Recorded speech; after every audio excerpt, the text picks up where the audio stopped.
guys ভিডিঅ'টো হ'ল আমাৰ এই মাকুৰী অঞ্চলত গোৱালপাৰা মাকুৰী অঞ্চলত ভিডিঅ' কৰা হৈছে আমাৰ এই ৰেণ্ডু পেণ্ডু ফেষ্টিভেলত আহিছিল চ'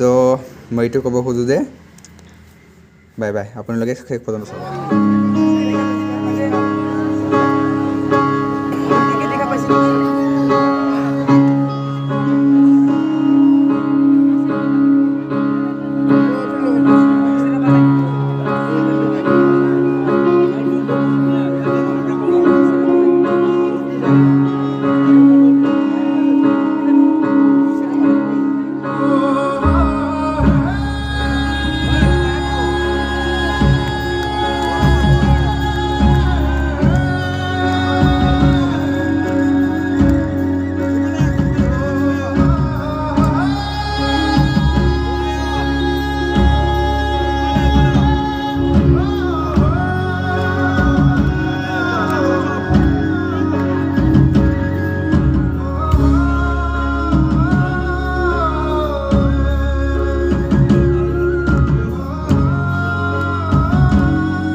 और अगर तुम लोग नए हो तो सब्सक्राइब करो वो जो लाल वाला बटन है उस पर फूट फेंक के मारो या फिर मोमबत्ती मुझे नहीं पता